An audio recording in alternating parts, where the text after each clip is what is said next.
Welcome back to my YouTube channel. Would you guys believe me if I say I used to live where Carrie George used to live at? Like, what is this? Okay, my wall is mint green. I had it painted maybe 2, 3 years ago, at least 3 years ago. But I don't like this. Like, it's not even a cute yellow. It's like a mustard yellow, and it gotta go. I got this pink paint from Home Depot. It's so cute. Hopefully it comes out good. This is my first time painting. And while I'm doing that, I'm going to be talking about my ectopic pregnancy. I'm still recovering from surgery. What today is? I think January 14th. I had my surgery on December 31st. Yeah, oh my gosh. That was like the most vulnerable thing I had to go through. Not really the most vulnerable, but like that was my first time having surgery. And I have never even been to a hospital before. It was kind of like so scary. And that was my first time ever being pregnant. Like my reaction. Okay, I think I'm gonna paint this first with pink. And this is my own personal brush because you know I paint sometimes. I have a few painting. I think my sister did this. You can't really see my wall. I'm gonna show y'all. I have this other painting right here. See, I did that. And I have a few other paintings. I don't know if you see this Gary. That's his name, right? Yeah, Gary. And this sunset painting I have. I haven't painted in a while though because I have a lot of painting. I don't really having no space to put them, so they just be in the back of my trunk. So it's like, what's the point of painting? And I have nowhere to put them. But when I do that, let me start with this. I'm gonna paint this first. I'm gonna do this first, and I'm gonna use this small paint. This, can you see? I wish I had a camera, man. We're gonna do this first, and I only have two brushes. I think I should use this for the small one, or should I use this? I think I'm gonna use this for the smaller areas. No, yeah, let me use this first. I don't even know what I'm doing, for real.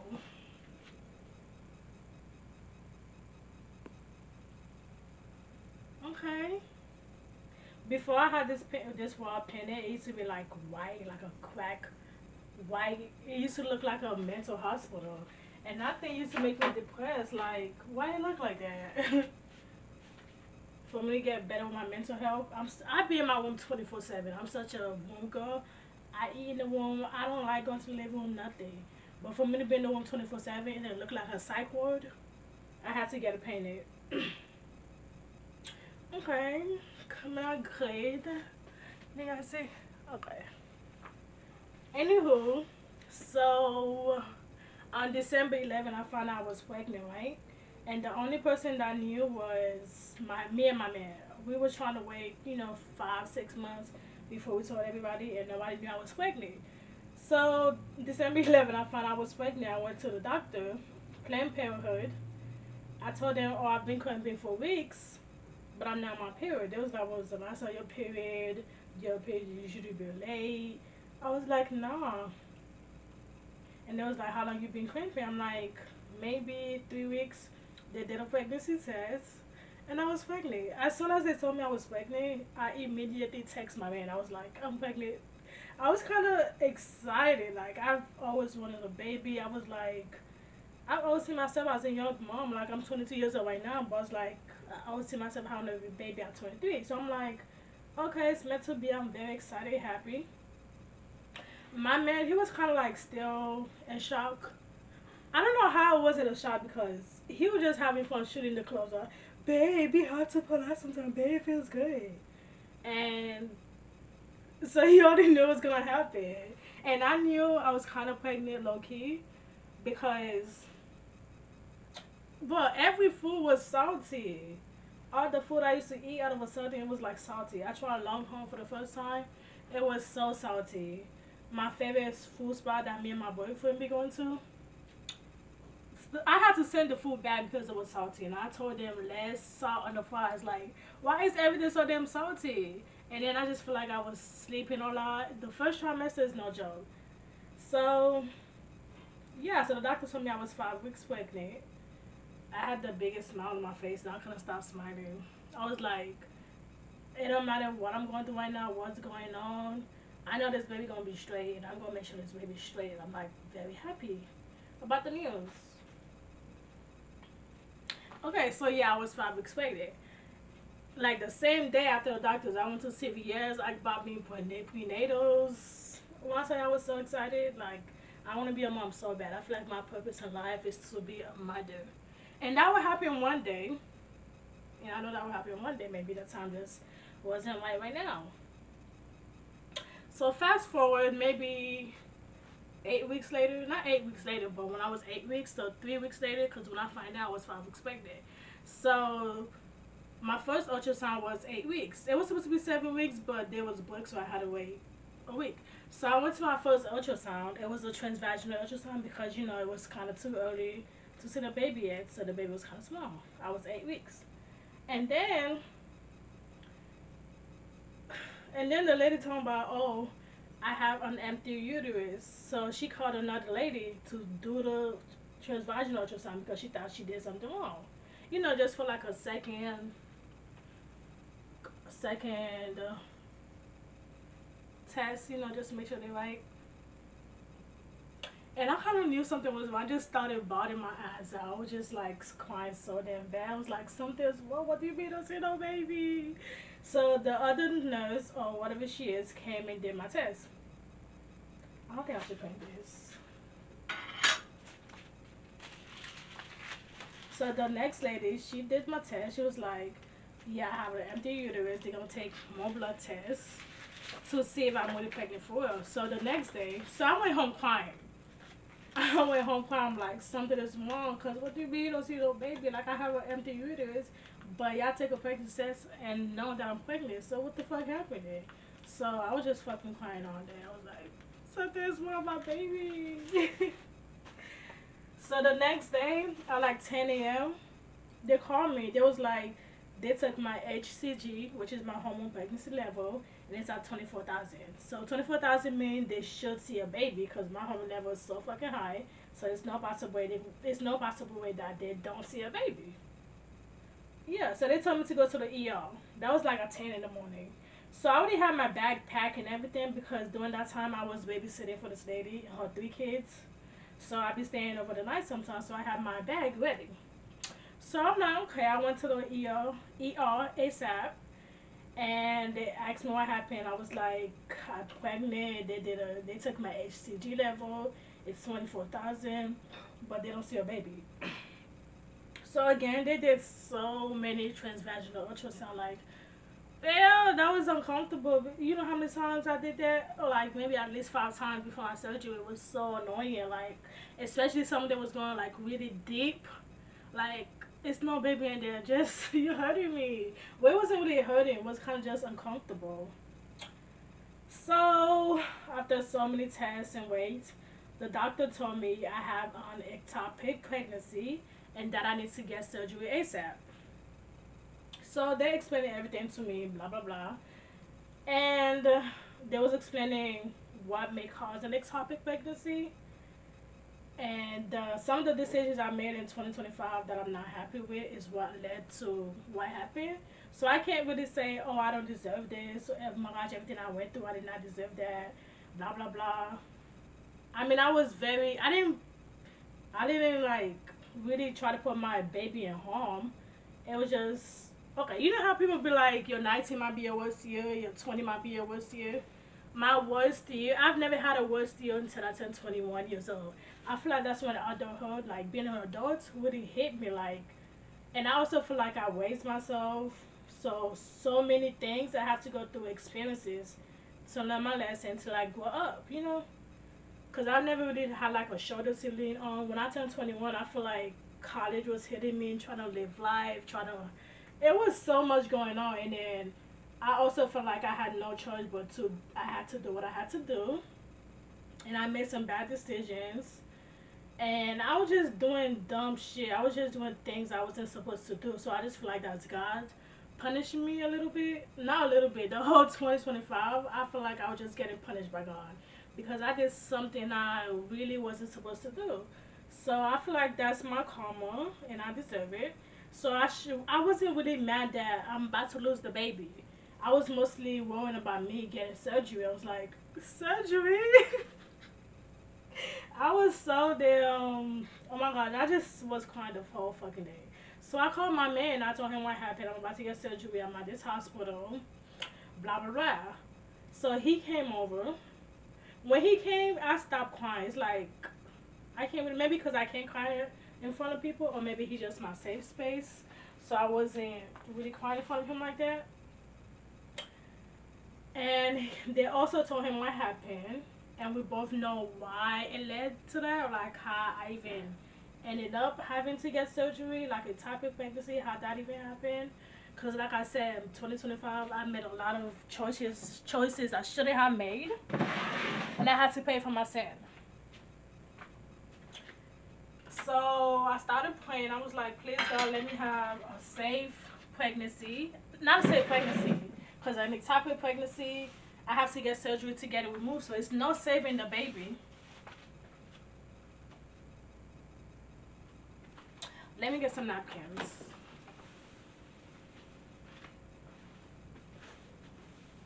See how this though is? And I'm gonna do my bathroom too, but not today. Like my dad really painted this whole house yellow. This is why I don't even like having company here. It's just so ugly. But my room is pretty though.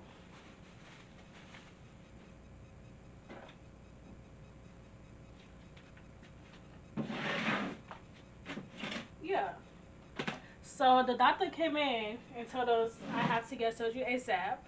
I have an ectopic pregnancy. The baby have a heartbeat, so I was pregnant for real, but it just couldn't see the baby because of what happened. So they told me the baby is stuck on my right side, so they have to do like a surgery inside my belly button, like an incision in my belly button to get the baby on my right side, and they was gonna have to remove one of my fallopian tube. I was like, fuck. Would I have any complication getting pregnant? It was like a lot of women have a lot of women get pregnant with one tube, so I would be okay.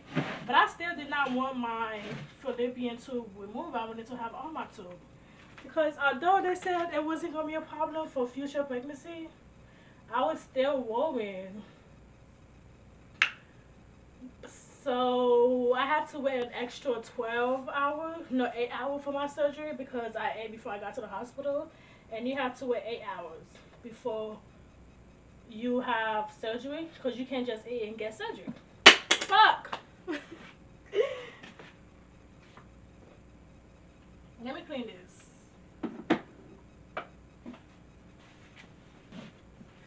So me and my man are at the hospital waiting for 8 hours to go by so they can start my surgery.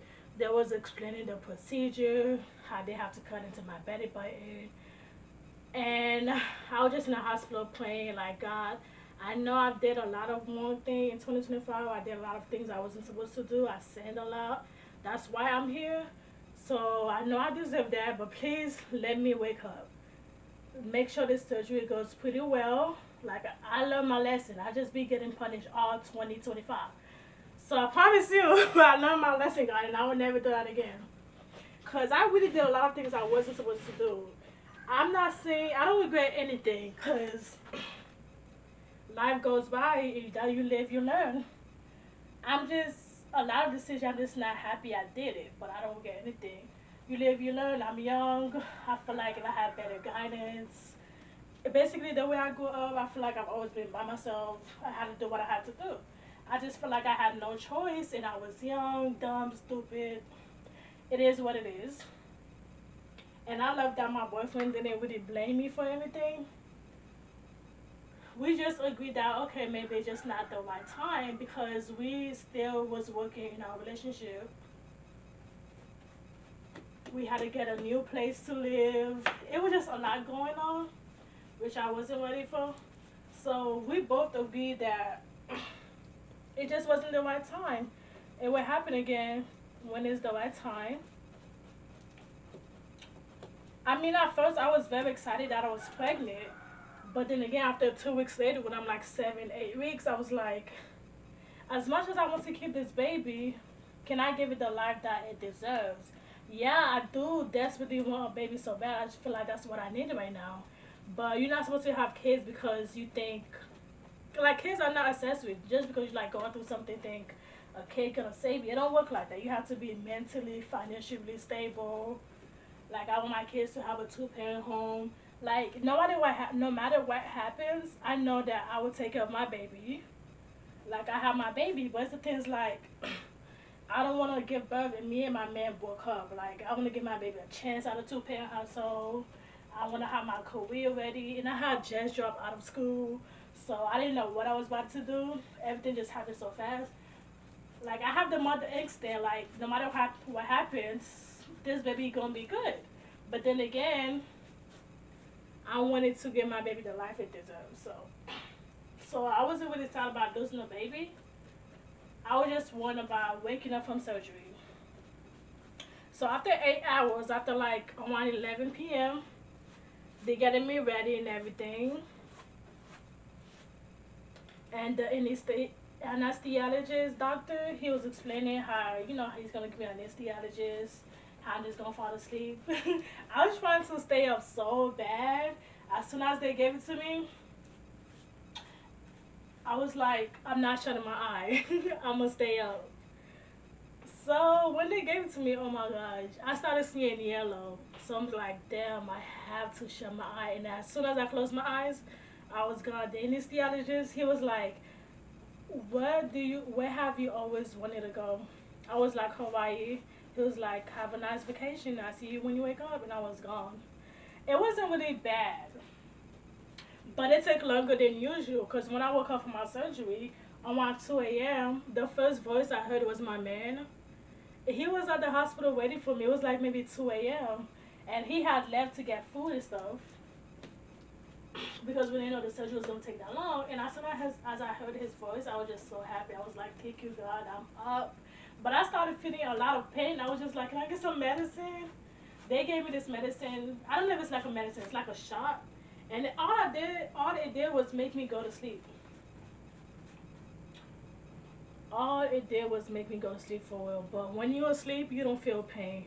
And when you're at the hospital, boy, they wake you up every 30 minutes. Like, you gotta get your blood test, the IV, whatever it's called. Like, every 30 minutes is something. So you can't really rest for real. How you gonna say resting makes you feel better? You need to rest.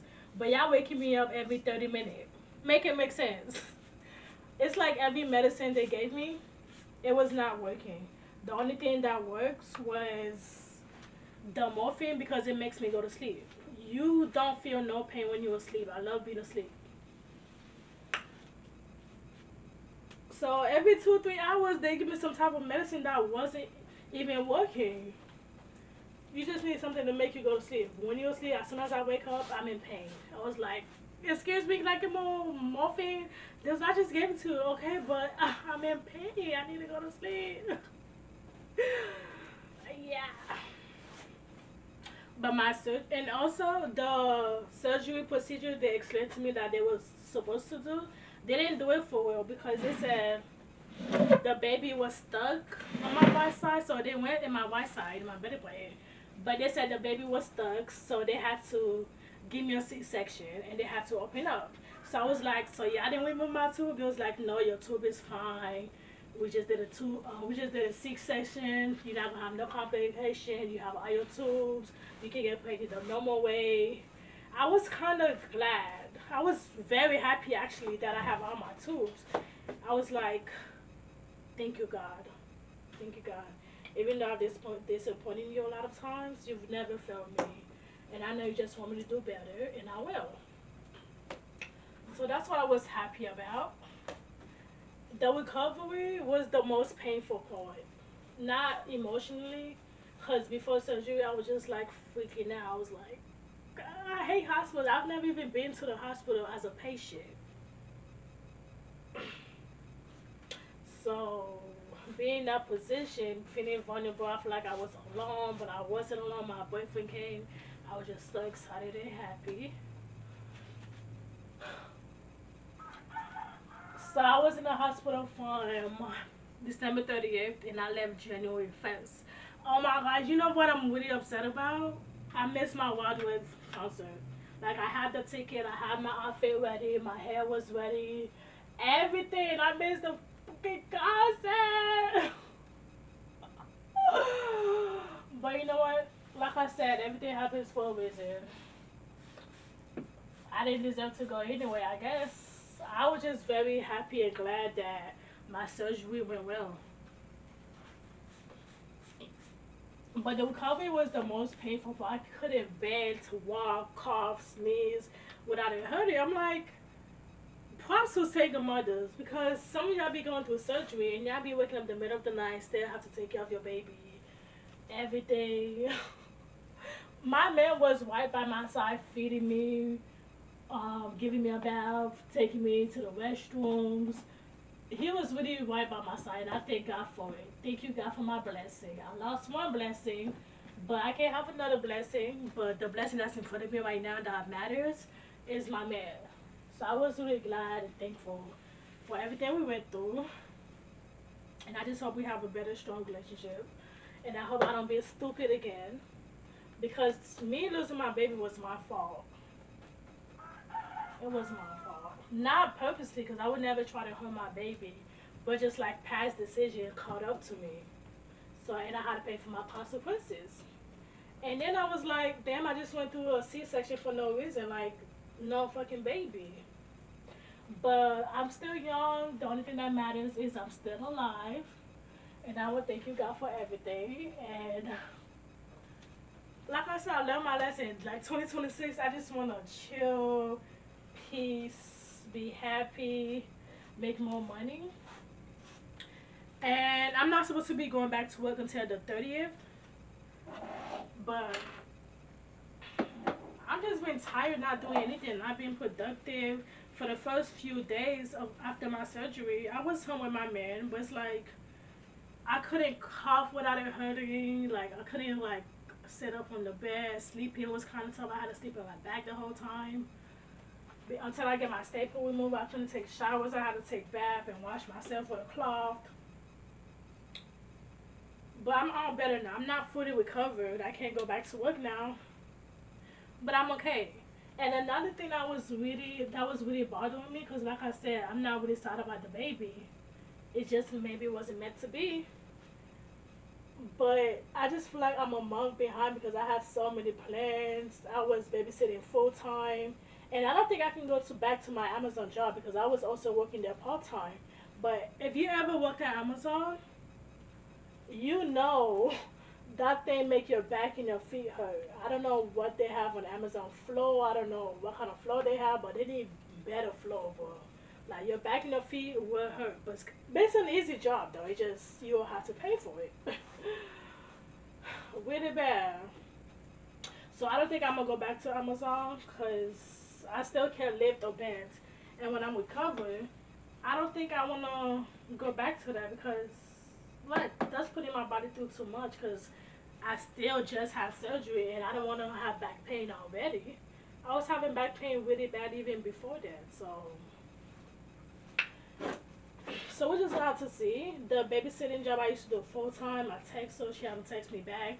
So I just been feeling kind of hopeless, I guess, unmotivated because I just feel so behind. I have so much planned for me, a lot to achieve, but me having to stay home and not doing anything for a month really set me back. So now I gotta find new way to make money. I need another consistent babysitting job because I was already making money from babysitting, but I lost my clients. Basically, trying to get right back on my feet. And I don't like working, but I do love making money. So bad. So I'm just trying to find a way to make more money because I cannot just stay home and not make money.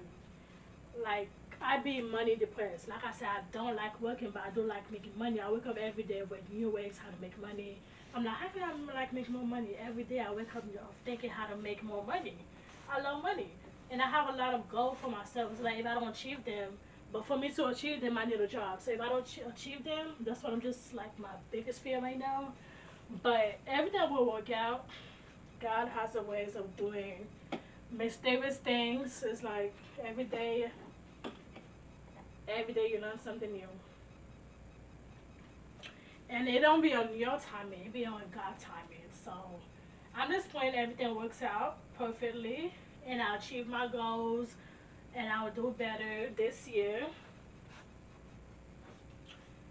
And yeah, so that's how I find out I was pregnant and how I lost my baby.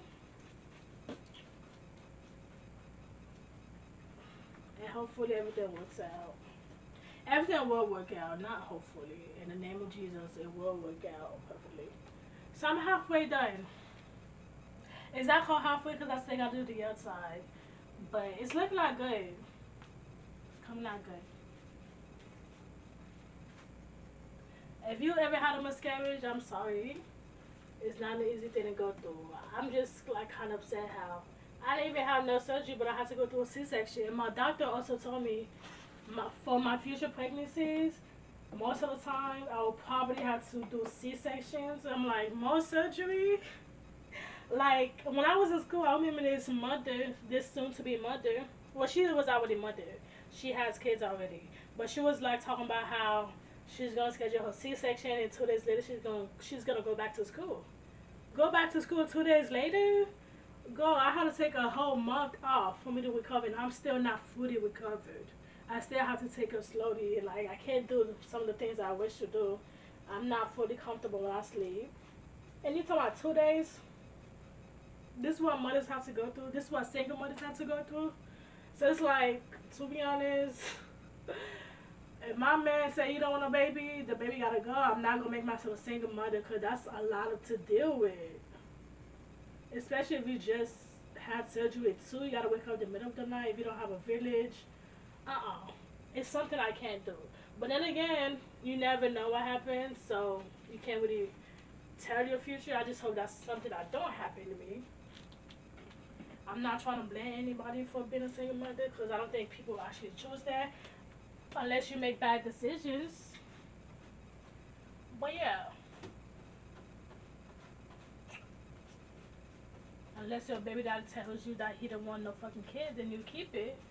Then yeah, but still though, going through abortion is not an easy thing. So I can't really judge anybody for staying, keeping the baby. Just doing what they have to do. It's like if unless you in somebody's shoes, you're not gonna know what they going through.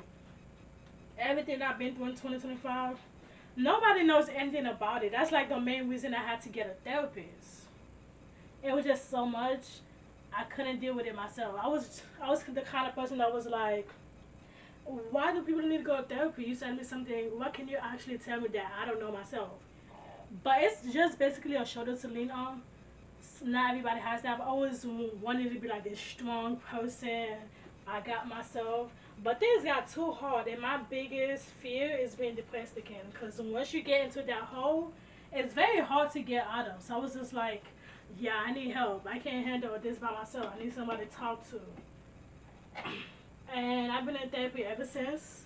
And it's been one of the best, the only best decision I made in 2025 was getting a therapist. Everything was just too much. So my therapist is the only person that knows everything I've been through.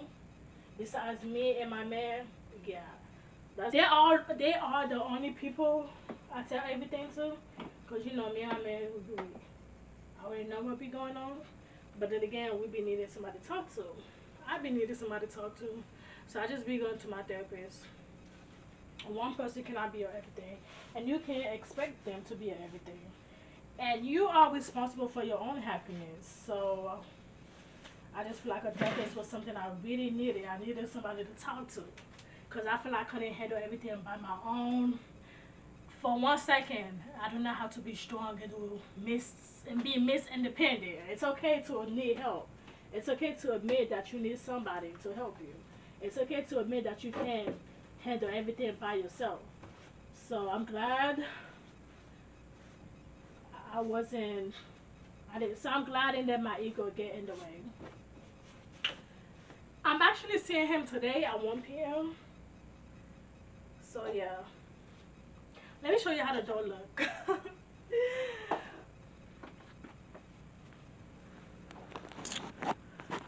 See, I'm almost done. Okay, okay, so this is the finished look from the front side. Let's have a quick. Looking good, right? I'm about to do the back door. I did good. I did good. Period. Period. I did that. I did that. Period. But if you are somebody that went through a miscarriage or like any traumatic thing that happened to you, I'm really sorry. You are the only person that knows what you're dealing with, but that don't mean you don't deserve someone a listening ear. I highly, highly recommend a therapist. Like he has been amazing help, helping me go through everything. Not even just about my surgery. He's been my therapist for almost a year now because of my life just being so traumatic. I need a shoulder to lean on. It's okay to admit that you need help. It's okay to not go through everything your own. I know a therapist can be expensive. Mine is free with my insurance.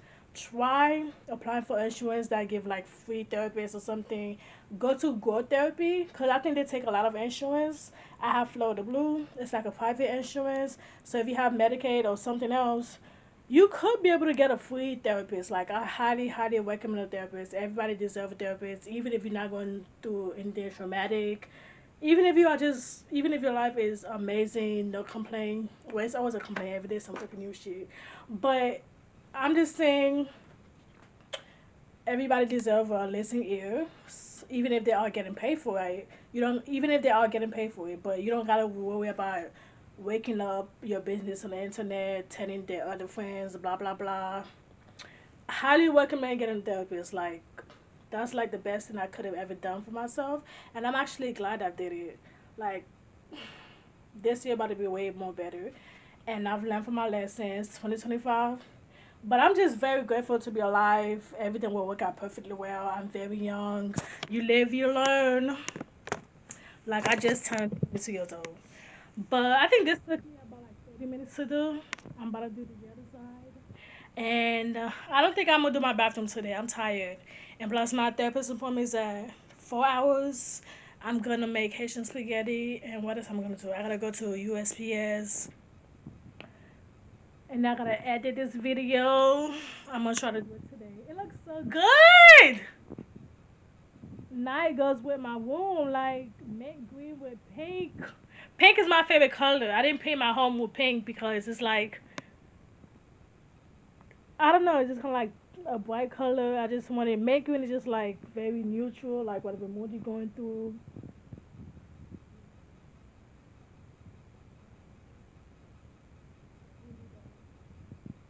Couldn't be better.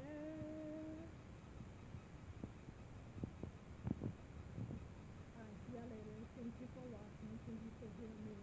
Blah blah blah. Thank you so much. Like, comment, subscribe, and I'll be more active in here. I just don't be knowing what to upload, but I'm pretty much a private person. Like I don't really tell people my most vulnerable moments.